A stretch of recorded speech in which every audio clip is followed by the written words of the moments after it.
Hi, now we're getting into the second part of chapter 17, where we actually start talking about fermentation, since the first part was really more of a microbe overview. This lecture might be a little bit longer than normal. I've got more slides than normal, and that's because there's just a lot more information in this part of the chapter, so we'll see. Hopefully, if it's long, it's still interesting. I really like microbiology. I think it's really interesting, and especially this part where we are actually using microbes to make new foods. So what is fermentation? It's the enzymatically controlled change in a food product brought on by the action of microorganisms. So we're taking enzymes that the microorganisms produce and bring about a change in a food product. These are digestive enzymes released from the microbes, so they are actually trying to consume the sugar or fat or whatever. And then there's byproducts to those reactions that the enzymes are a part of, which include carbon dioxide, lactic acid, acetic acid, ethanol. Those are the most common fermentation byproducts that are used in the fermentation process. So key thing about fermentation, pretty much always we are focused on an anaerobic environment. So the fermentation proceeds in an environment that is without oxygen, and that is important to keep the oxygen out, because if that oxygen is still there, you get other microbes that do like oxygen that are growing things, and those are usually not the products that you want.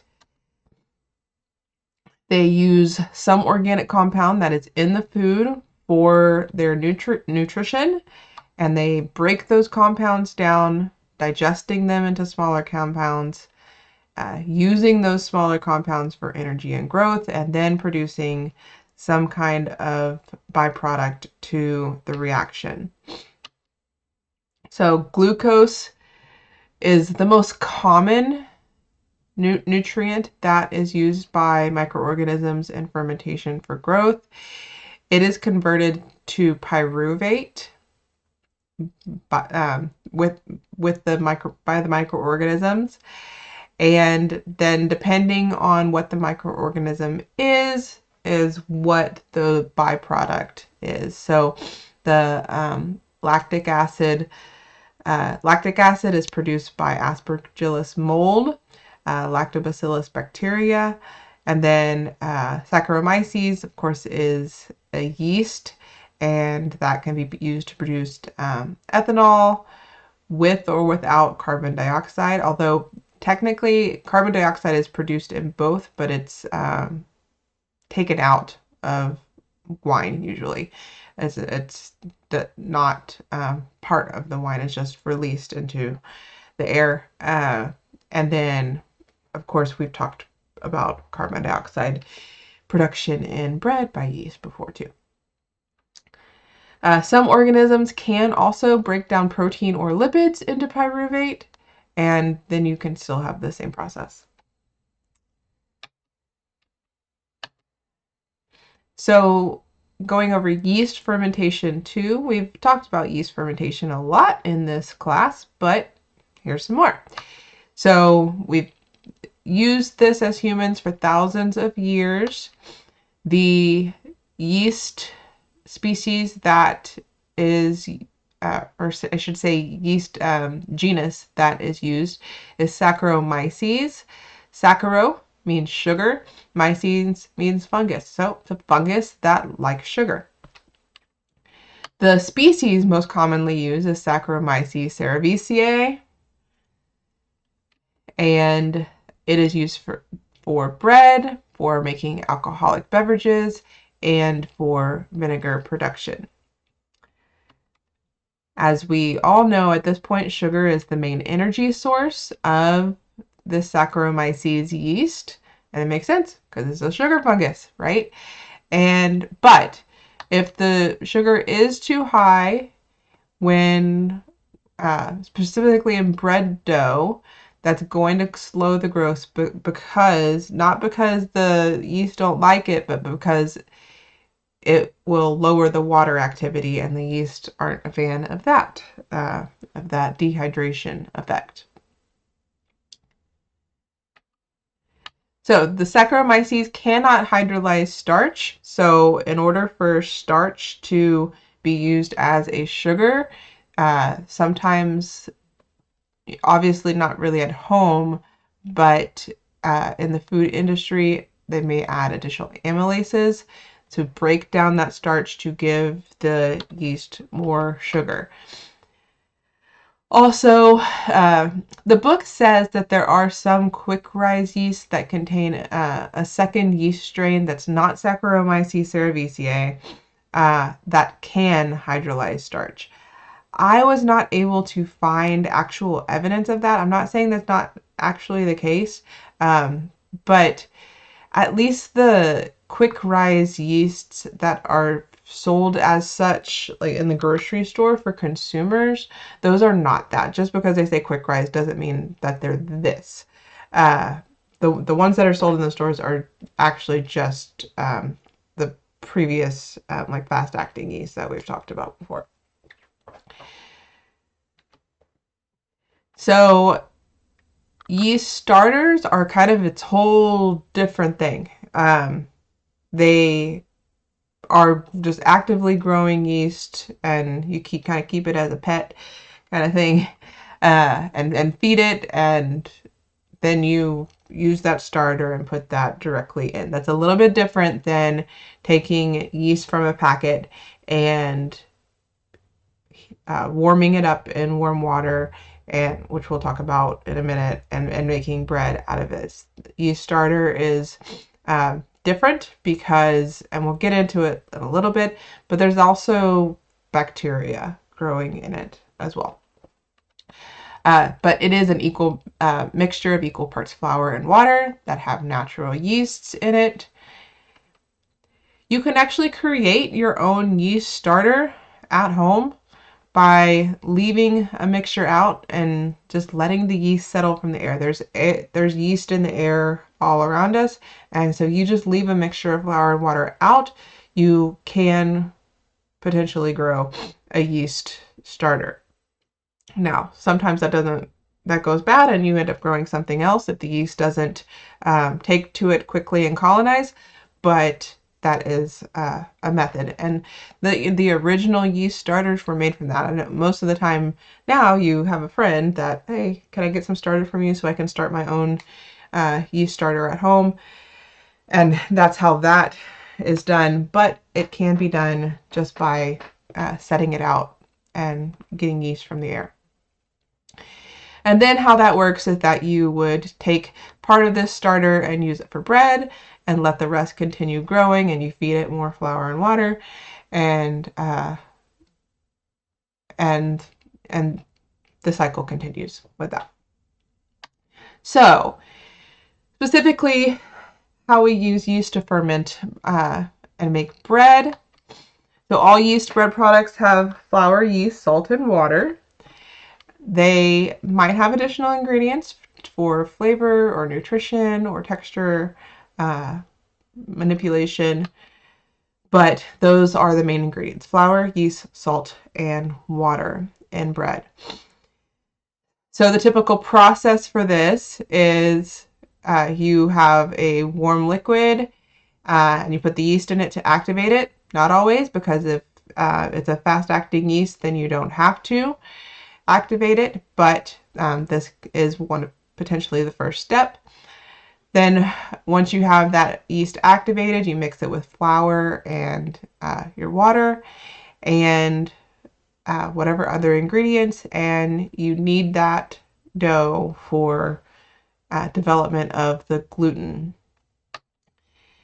Once that's done, you proof the bread.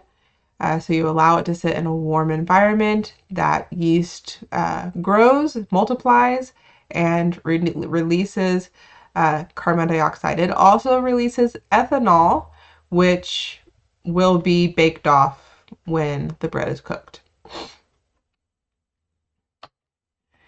So like I just said, in baking, that ethanol evaporates. The yeast cells are killed by the heat of baking. So when you are eating a yeast bread, the yeast is not alive in there. And that carbon dioxide that the yeast released expands and creates the nice little air pockets that give our bread the nice soft texture. So some precautions when using yeast in bread. Yeast will die at temperatures over 104 degrees Celsius, or sorry, Fahrenheit, not Celsius, Fahrenheit. So and then in this initial step, if you use too hot of a water, you're going to kill the yeast and not get a good rise. If you are proofing at too high of a temperature, you're going to kill the yeast and not get a good rise. So, and the other precaution is not to proof too long, because in that case, two things can happen. One is that you can get too much carbon dioxide produced, which overstretches overstretches the dough, and it can collapse and become coarse or dry. So this picture here shows the overproofed, underproof, and perfectly proofed dough, and you see just the rise of it is just not as perfect as this. It looks high, but it didn't come out right. So you do have good air pocket formation because it was proofed, but there's just this chance of collapse that happens. Whereas if you underproof it, you don't have the air pockets, and so you don't get a rise because of that. The other thing that is bad about proofing too long is, like I said before, yeast produce ethanol, and while the ethanol does get cooked out, it can leave an undesirable flavor in the bread. Okay, so yeast is also used to make wine as well as other alcoholic beverages. So wine is the fermented juice of any plant products.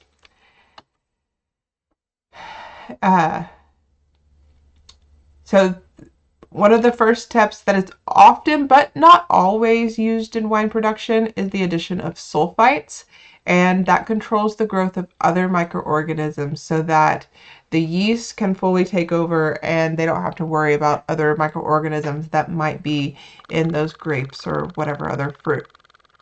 The sulfites are also stabilize color. Now, we've talked before about how sulfites can cause allergic reactions in some people. And so, yes, some people who are do react to sulfites, they do have to avoid wines that have sulfites in them. And generally, on the label, they have to declare whether sulfites are used in the production of that wine and whether that wine contains sulfites. So then commercial yeasts are added, most commonly Saccharomyces cerevisiae or Saccharomyces ellipsoideus. And that yeast feeds on the sugar that is in the juice of that fruit and produces ethanol and carbon dioxide. So I told you before, carbon dioxide is produced. It's going to be held anaerobically for 1 to 4 weeks. That is how that ethanol is produced. It has to be anaerobic. And they know that the fermentation is done when the bubbling stops. That means that the bubbling is that carbon dioxide being released by the yeast. And so if there's no carbon dioxide being released, then that means that yeast is done feeding and it has consumed all of the sugar in the juice. At that point, the wine is put in barrels or vats for aging.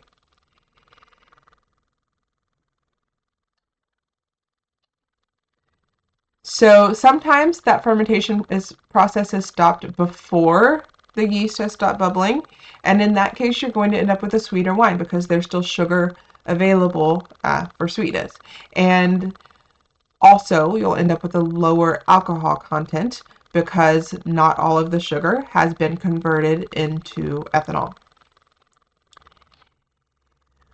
That's compared to dry wines. That is just another word for wines that are less sweet.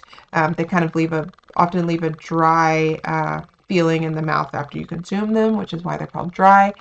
And they are the ones that are going to be fermented until the yeast has broken down all the sugar. And because they have consumed more sugar, they've made more byproduct, the ethanol, and so they're going to be higher in alcohol content. Now, sometimes you do have wines that are high in alcohol content and are sweet, and that's generally because sugar has been added back after fermentation to re-sweeten that wine.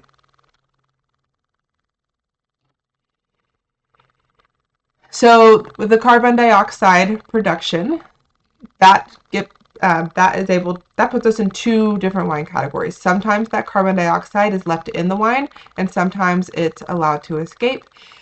And so that is how we have sparkling wine, when that carbon dioxide is left in the wine. And the other non-carbonated wines, the carbon dioxide has been allowed to escape.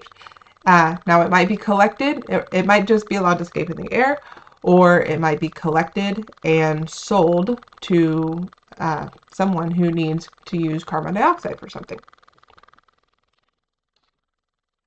So other alcoholic beverages that are other than wine, they're generally just based on what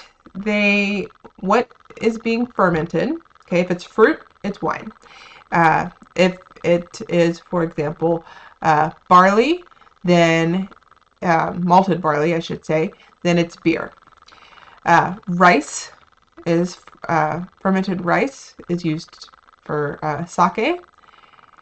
And then we have the distilled liquors. These have an extra step. They are something that's been fermented, and then it's distilled, which is taking out the water and concentrating what is there. So whiskey is fermented. It can be many different fermented things, barley, corn, rye, or wheat. And a lot of that is just determines the style of whiskey, where it's made.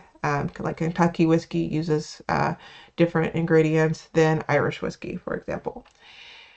And that's just about tradition. Rum is fermented sugarcane or molasses. Brandy is actually wine that has been distilled. And then going on into other alcoholic beverages, there's liqueurs and cordials, and these are generally a brandy that has had sugar and flavorings added. And so they're usually a flavoring that is part of drinks. Okay, so now let's go into bacterial fermentation. There are three main types of bacteria used for fermentation. They could be lactic acid bacteria, proteolytic bacteria, which means they break down protein, and acetic acid bacteria. So the lactic acid bacteria are going to be producing primarily lactic acid. Proteolytic, they're breaking down protein, and acetic acid bacteria are going to be producing acetic acid. So reasons that we even do bacterial fermentation is to cause texture changes in the food and produce a sour flavor. And of course, this is all going to result in some preservation of the food here. That sour flavor, of course, is caused by the acid production of these bacteria. Now we're going to focus on lactic acid for most of what we talk about with bacterial fermentation today. We call these lactic acid bacteria, and you'll actually see me even abbreviating this because it's a long common term, LAB. So anywhere you see LAB in this these lecture notes, that's referring to lactic acid bacteria. Okay, so lactic acid fermentation. So obviously these are done by bacteria whose major byproduct is lactic acid. These bacteria may also produce acetic acid or formic acid or carbon dioxide, but its major byproduct that is being used and taken advantage of is going to be lactic acid. There are several genera that are used in fermentation by lactic acid bacteria, so Streptococcus, Pediococcus, Leuconostoc, Lactobacillus. And these lactic acid bacteria are used to ferment vegetables, meat, and dairy, and we're going to get into each of these in this chapter. So the first food that we'll talk about is sauerkraut. And the name sauerkraut literally means acid cabbage, right? Sour sounds like sour, right? So acid is sour and kraut is the cabbage. The process for this is that the cabbage is submerged in a vat of brine. And when I say brine, I always mean salt water, okay? And so the level of salt in this is about 2 to 3%. So you take all the weight of everything else, and for every 100 grams of water and cabbage, you have 2 to 3%, or 2 to 3 grams of salt. And what this salt is very important to the fermentation process because most microbes do not like high salt, but these lactic acid bacteria do. And so they are able to thrive in the high salt environment, whereas everything else, all the other spoilage bacteria, cannot. It also draws water and sugar out and of the cabbage. So these lactic acid bacteria that like this salty environment can then feed on the sugars of the cabbage and grow and produce lactic acid. Now there is a just right amount of salt. If there's too little salt, then you're going to have a soft sauerkraut that has poor flavor and potentially could be contaminated with other organisms depending on how low that salt is. But you're not going to have the flavor development because there's not going to be enough lactic acid bacteria to produce the acid. If there's too much salt, you can actually slow that lactic acid bacteria down because there's a certain level that it likes, and then above that, it doesn't like it so much. And a lot of the key thing with when you're kind of manipulating microorganism growth, whether you're trying to prevent it or encourage it, is that microorganisms, they will fight a little bit for what they're in. So if lactic acid bacteria are the predominant bacteria that are growing and they're doing a great job of growing, they're going to keep out anything else, okay? But if they are not able to grow, other organisms can opportunistically come in and they'll start growing, okay? So it's kind of whatever is doing the best job growing is going to fight off everything else and try to maintain control over the whole thing and prevent other things from growing. But if you don't have that, other things will come in and opportunistically take their place, if that makes sense. So if that lactic acid bacteria is not growing fast enough, other things can come in. And typically, if it's a too much salt situation, that's going to be yeast. The yeast are just fine with that level of salt, and they will overtake the lactic acid bacteria, and you don't get the growth that you need for the sauerkraut. The other important thing is that the cabbage is kept below the surface for an anaerobic environment. So you'll have weights or things that are holding that cabbage below the surface of the brine. And you have to have an anaerobic environment for fermentation to occur. These lactic acid bacteria do not like oxygen. And if you have it above that, you're going to get other things growing like mold.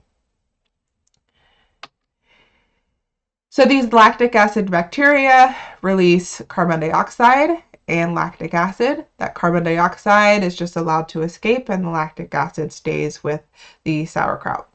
Now, if you are making your own sauerkraut, you don't even need to add lactic acid bacteria, because the salt makes sure that only the right bacteria can grow, and lactic acid bacteria are really prevalent just in our natural environment. And so there are lactic acid bacteria already on that cabbage. And by having that salt level, it keeps all the other microbes from growing, and you can make your own sauerkraut at home as long as you have the right salt level and you keep the air off the cabbage by weighting it down under the brine. Now let me go to the next slide. In the commercial process where the food industry is making sauerkraut, they are going to add their own lactic acid bacteria, and the reason for that is quality control. They want it to come out the same every single time.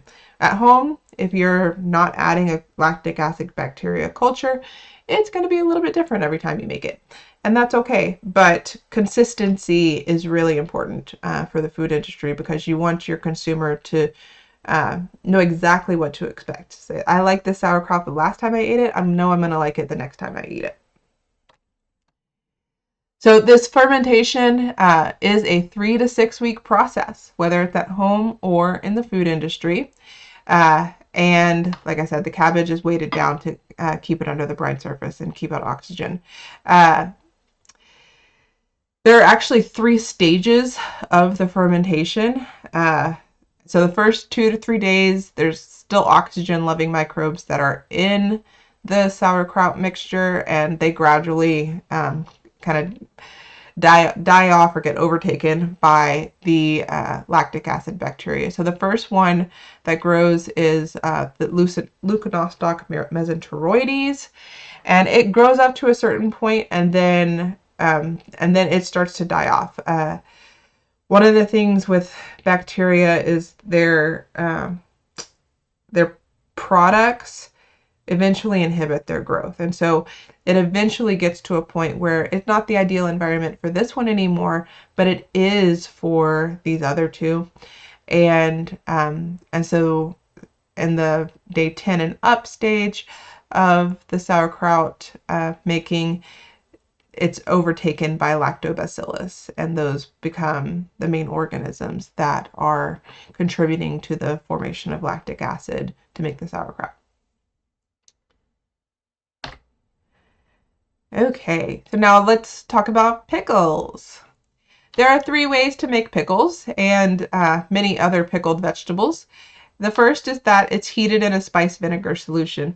That's what most of the pickles that you see in the grocery store are. They're not fermented at all. They just vinegar is added with whatever spices that they want to use for flavoring, and they're canned. And so canning is heating, okay? And so that is how they are able to and allowed to be on shelf stable until they're opened in the grocery store, is that they are canned.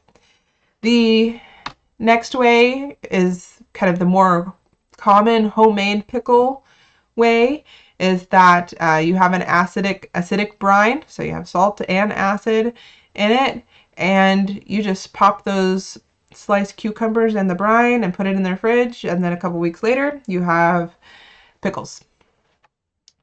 And then the third way, which is our focus today, is that we ferment the cucumbers or whatever pickled vegetable you want in with lactic acid bacteria. The process is actually kind of similar to what it is for sauerkraut. It's packed in a salt brine, and that's salty brine. Keeps the yeast out, keeps other microbes out, and allows lactic acid bacteria to grow. So, in the commercial process for making fermented pickles, the cucumbers are washed in a chlorine solution that's going to actually rinse off, kill off any other microbes that could be competing. The lactobacillus culture will be added, and that brine is about 2 to 5% salt. And the lactobacillus feed off of the sugars in the cucumbers, produce lactic acid and lower the pH.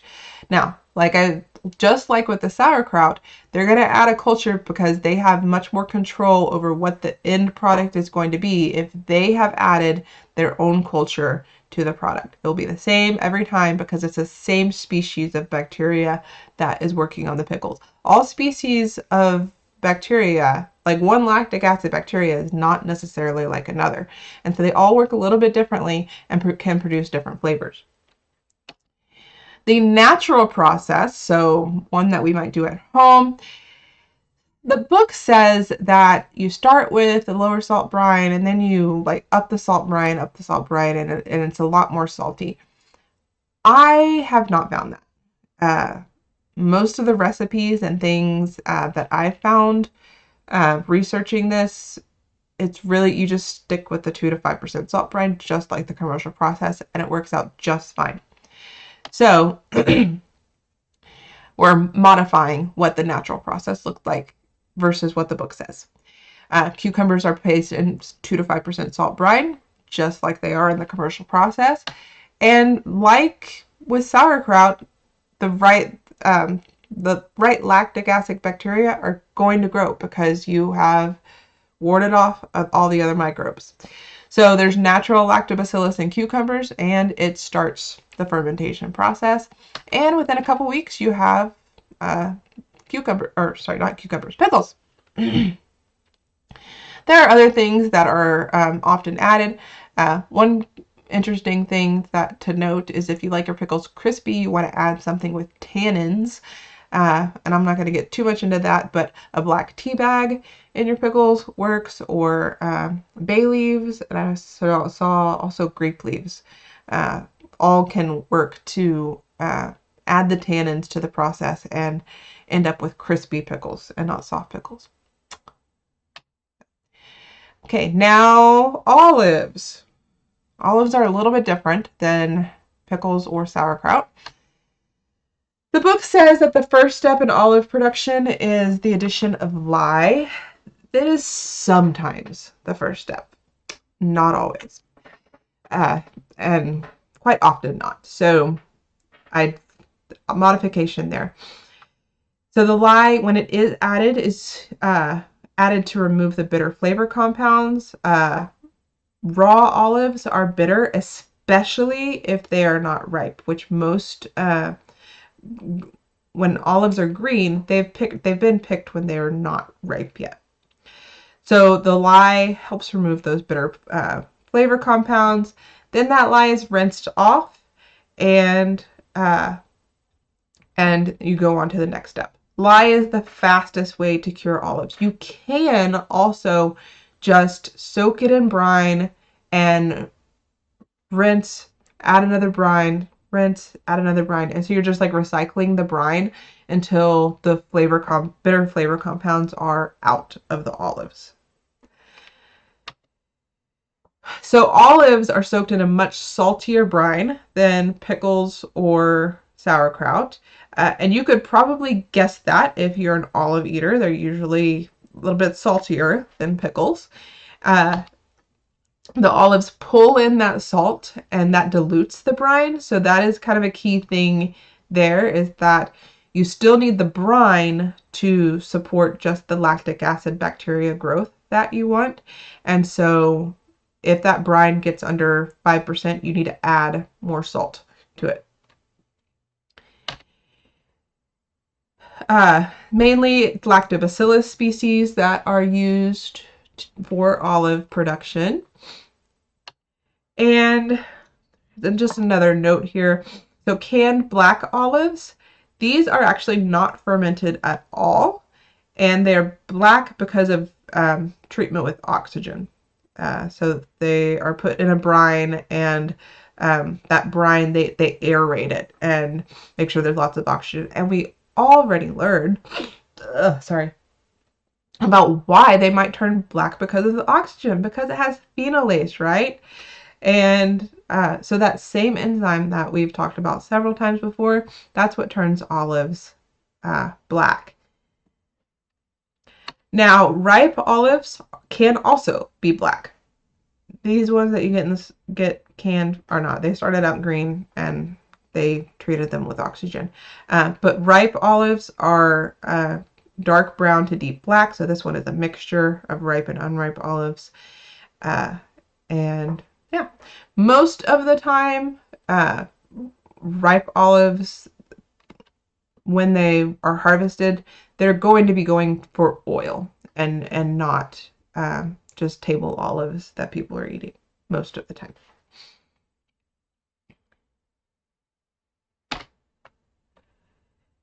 Okay, so now talking about meats with lactic acid fermentation.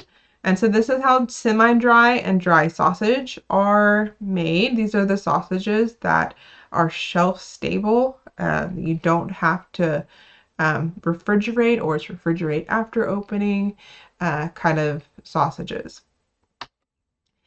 So the goal, there's another modification from the book. The book says that the goal that we use lactic acid bacteria to lower the water activity. No.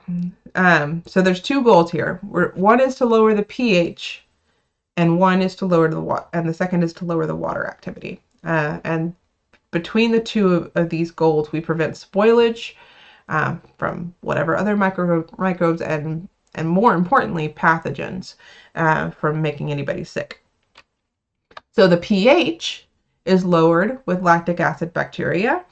And so lowering the pH, it can have some effect on water activity, but it's not a huge effect. Okay. What's really affecting the water activity is the fact that we are adding salt, the fact that we are smoking these products. So smoking is not cooking, it's a low temperature, but adding that smoke, and we are drying these meats for several weeks process until we've extracted a lot of the moisture from the sausages.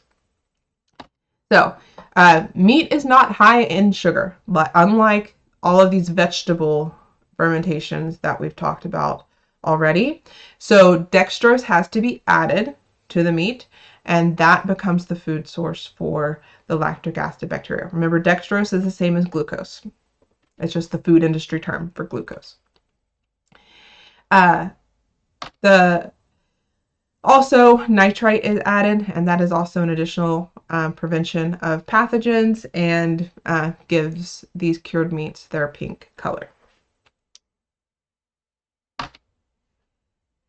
So now we're still talking about lactic acid bacteria. They're used for so many things in the food industry. And so here now we're talking about using lactic acid bacteria for cultured dairy products. So this is our sour cream, which you don't really need to know exactly which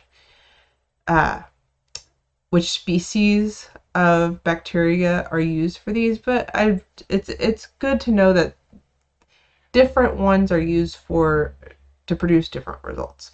Okay, and also just be able to recognize when I say Leuconostoc, well, it's a lactic acid bacteria. If I say lactobacillus, it's a lactic acid bacteria. If I say Streptococcus, it's a lactic acid bacteria. Okay, know the genera, but you don't really need to know the species on most of these.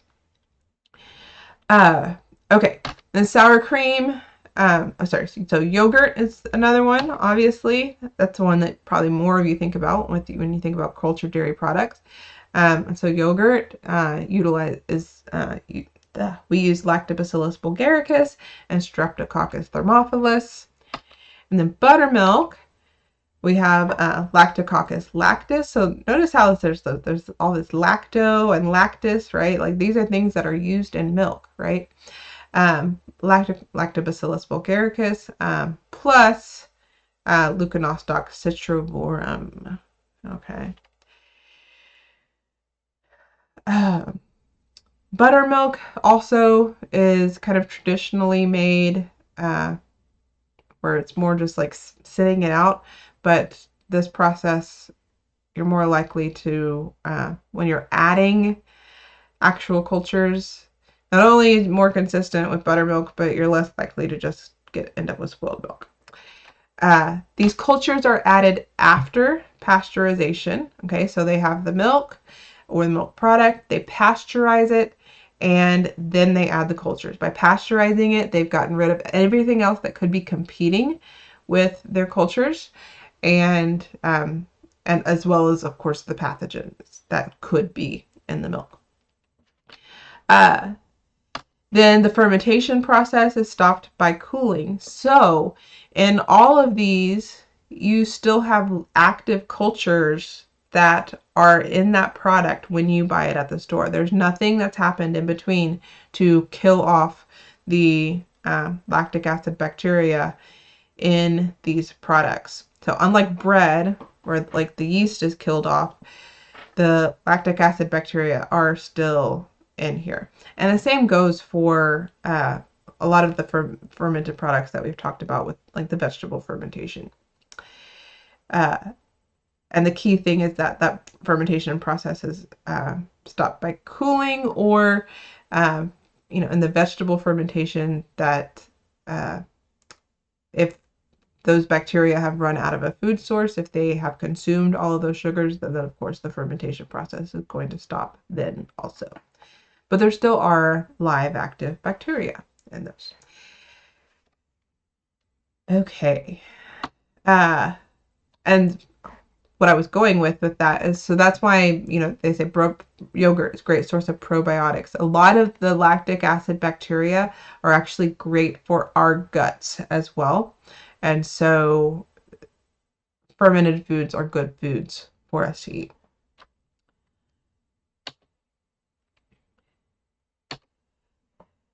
Okay, continuing with cultured dairy products.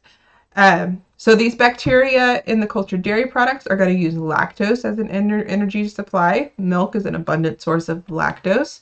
And these cultured products are actually good for people with lactose intolerance because these bacteria use lactose as an energy supply, they are eating up that lactose, and now it is less or gone from those products. There are other lactose-free milk products that are not fermented, and so how some of those are made. Lactobacillus acidophilus could be used to release a lactase enzyme, and so then you have lactose-free milk. Lactose-free milk is going to be sweeter than regular milk because with the same amount of lactose, or you have a certain amount of lactose and you have broken it up into glucose and galactose, that is sweeter than lactose. Both of those sugars are sweeter than lactose, and so you end up with milk that tastes sweeter, has the same calorie content, but is free of lactose. You can also directly add lactase enzyme to milk. That's probably how most of the lactose-free milk is made. Then we also have ultra-filtered milk, so that's like your Fairlife. And with that, with the filter, all of the milk is passed through this filter, and the filter lets anything smaller than a certain size pass through. Well, lactose is pretty small, so the lactose passes through the filter, but they only push through about half the milk because there's all the water and the milk proteins in the other half, and they're keeping that together. So actually only half of the lactose is actually physically removed, and then they add lactase to treat the other half. So if you look at the nutrition labels for the ultra-filtered milk, there's still sugar in there. It's lactose free, but there's still milk sugars in there. And the other benefit that is in this is that they've doubled the protein content because they've concentrated that milk into, half the original volumes, which is going to double everything that didn't get filtered out, including the protein. So it's higher protein, the lactose has been removed, and it's half of the overall sugar that was originally in it. And then, of course, you can add your own lactase drops or tablets to milk if you are lactose intolerant to make it so that you can drink it. Okay, so now cheeses. We are still talking about lactic acid bacteria. Okay, so lactic acid bacteria used in combination with rennin. And so we've talked before about how rennin needs acid to be effective. And so the lactic acid bacteria lower the pH, and rennin is more effective. Then the process, once the rennin has been able to work, those curds are cut into cubes and heated, and that separates the curds and the whey. So cutting, stirring, and cooking, and that whey is taken out. Once those curds and whey are separated, then salt is added, and from there the process changes depending on the cheese. Aged cheeses are going to be put into presses to remove the moisture, and then they're going to go through a ripening process. Other cheeses, such as cottage cheese or cream cheese, is directly after the salting process. They're going to be further processed into those cheeses, but there's no aging that is going to occur. So that ripening process, it can happen in many ways. This is how we get different varieties of cheese. So it might be wrapped, it might be covered with wax. It might not be wrapped at all. It might just be pressed and left in that pressed form, and the outside of that cheese is allowed to harden, and that is the rind of a cheese. So lots of different ways that this can be done. They're going to be placed in curing rooms, which has a controlled humidity and temperature.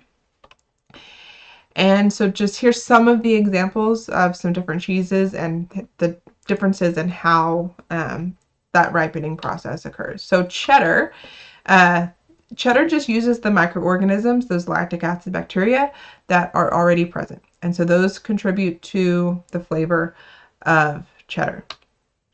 Swiss cheese is going to have propionic bacteria that are added, and those bacteria produce carbon dioxide, and that's what makes the holes in Swiss cheese. Limburger cheese, which is a really yucky smelling cheese, it's a stinky cheese, which some people like. But so Limburger cheese, there's mold added to lower the pH of that cheese. And then once that pH is low enough, then proteolytic bacteria are able to start working. And those bacteria develop flavor, texture, and aroma. And so proteolytic bacteria generally, when proteins are broken down by bacteria, you end up with putrid smells and flavors. And that kind of describes what happens with Limburger cheese. Limburger cheese smells like sweaty gym socks. And that's because of these proteolytic bacteria. And then a final example is blue cheese, such as Roquefort cheese. And so with that, they actually use needles to inject the mold into the cheese. And the injection with the needles, when it comes out, now there's holes in it, which mold needs oxygen to grow. And so, yeah, so through the holes from the needles, those oxygen can grow. The mold can grow because it has oxygen. And so that's how you get the oxygen dispersed throughout blue cheese. Did I say oxygen dispersed? The mold dispersed throughout blue cheese. Okay. Last thing about cheeses is what is sharpness? So sharpness is just the strength of a cheese's flavor and aroma. So the more flavor and aroma it has, the sharper it is. And that flavor and aroma is caused by the work of acids. It's caused by the development of aroma compounds. And all of that occurs over time. So, for example, cheddar, if you have a mild cheddar, that has been aged for about 4 months, sharp cheddar, 1 year, and extra sharp cheddar, 2 years. And we've talked about this before. Time and the storage space that is taken up over that time, that costs money. And so that is why, in general, sharp cheddar is going to be more expensive than mild. Especially if you have a good quality cheese. Okay. All right, so now we're going to get into mold fermentation. We did yeast, bacteria, and now mold. Byproducts of mold when we're fermenting things are antibiotics, which is not really what we're going for necessarily in food products, but it is byproduct, flavor compounds, and enzymes. So 2 examples of mold fermentation are soy sauce, and that has aspergillus mold that is in a soybean and wheat mixture, and you allow all of that fermentation to take place, and then you filter out the soybeans and the wheat, and you're left with the soy sauce. That's a short version of how soy sauce is made. Then tempeh, yeah. So mold and soybean, then brine, lactic acid bacteria multiply, and then yeasts are actually added too. Okay, tempeh. This is an Asian soybean cake that is inoculated with rhizopus molds, and you can actually see the mold on this. I've never eaten it or even really seen it before I put together this lecture. So if you've had it, you'll have to tell me whether it's good or not. It looks gross. I'm not a mold eater. I don't like blue cheese either. So I don't like soy sauce either. But that's for other reasons. I just don't like the flavor. It's too salty and stuff for me. Okay. So now let's go into 2-step fermentation, which the soy sauce we just talked about would be a 2-step fermentation because it starts out with lactic acid bacteria, and then you use yeast for further fermentation. But 2-step fermentation, generally it's going to be a lactic acid bacteria plus other microbes, but that soy sauce example was not that. But so you basically have 2 forms of fermentation, right? It's either yeast and lactic acid bacteria, or molds and lactic acid bacteria, or molds and yeast. All right, there's going to be two different steps. We've actually already talked about it with cheeses, right?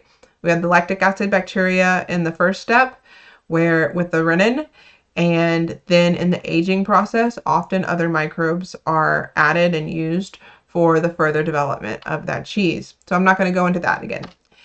Sourdough is also an example of a 2-step fermentation. I told you I'd talk about this. So that lactic acid bacteria, that yeast starter, there's actually lactic acid bacteria in it also. And that is what leads to the sour flavor. It's not the yeast, it's the lactic acid bacteria that are also in your starter. So, the book says that Lactobacillus san francisco is the bacteria in starter cultures or in yeast starters, and that is not correct. It can be multiple, it can be one of many different kinds of lactobacillus. San Francisco is actually one that it's called San Francisco because it originated there, and San Francisco is known for being able to make the best sourdough breads because of this one strain of yeast.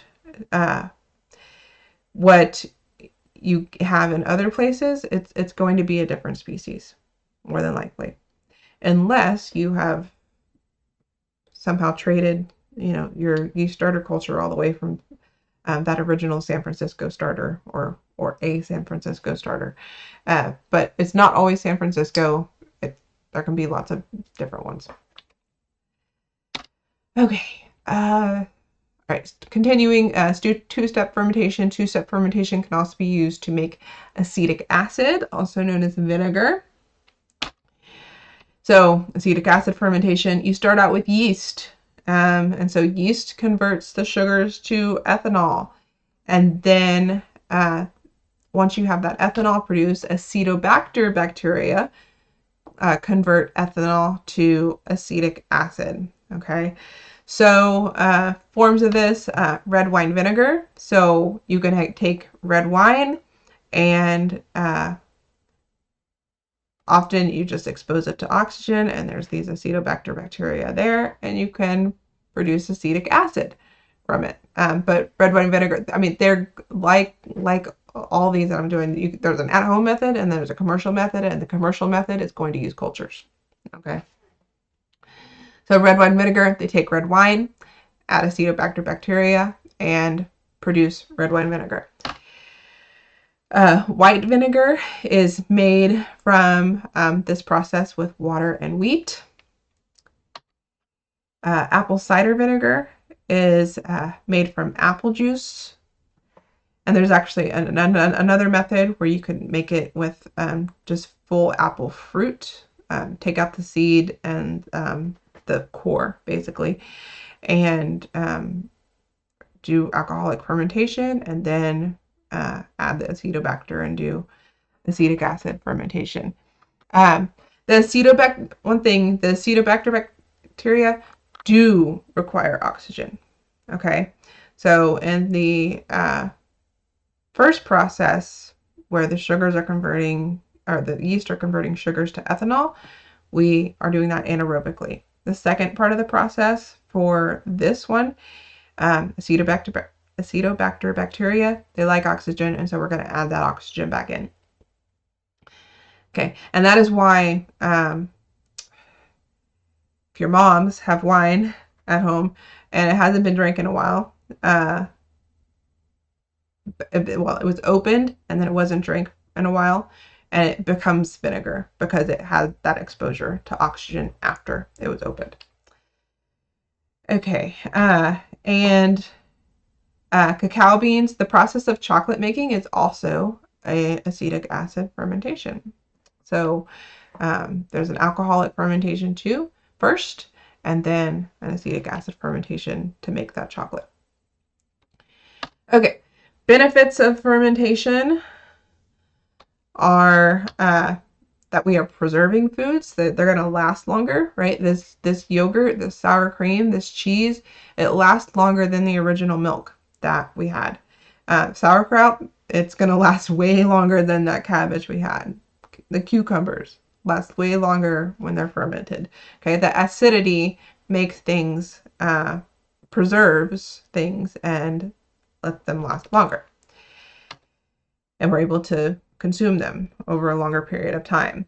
It also gives us variety of foods, right? We're not just eating straight up cabbage. We have the option to eat sauerkraut. We're not just drinking milk. We have the option of making all of these interesting things out of the milk. And finally, gut health. And so I've already talked about that. Sometimes, depending on which fermentation it is, if the cultures are still live in the food that you're eating, then it can contribute to positive gut health, nutrition for you. So the nutritional changes in food products. This is our last slide. So fermentation will change the nutritive value of foods because the microbes, they have a nutritive value themselves. And if you're consuming the microbes, you're consuming, whatever they are made of. The processes and the microbes also do consume some nutrients and add others. So for example, cheese. Fat and calcium are increased. Well, that's part of the process in that, but the microbes help cause it. When the lactic acid bacteria produce the acid, which interacts with the rennin to produce the curds, and then we remove the whey from the curds, we have concentrated the fat and the calcium because the fat didn't leave with the whey. The calcium stayed with the protein and didn't leave with the whey. And so cheese is higher in fat and calcium than the original milk was. Sauerkraut is higher in iron. It's more actually just that the iron is more bioavailable to us. The bacteria release bound iron when they are consuming all of their sugars. Also, iron is more bioavailable when there's acid. And so that iron is more available for our bodies than it was in the cabbage initially. On kind of a negative side, so we have all these nice positive things about fermentation, but many fermented foods are higher in sodium. So if you are needing to watch your sodium intake, fermented foods, many of them are not the best option because they are higher in sodium, because we do add all this salt to encourage the growth of the lactic acid bacteria and prevent the growth of other bacteria. So that is a nutritive value change that we added all that salt. So that is it for fermentation, and next week we'll be starting to learn more about spoilage and pathogens. So this was all the good things that we can do with bacteria, and next week and the week after is what bacteria do we need to keep out and how do we do that. So have a good week.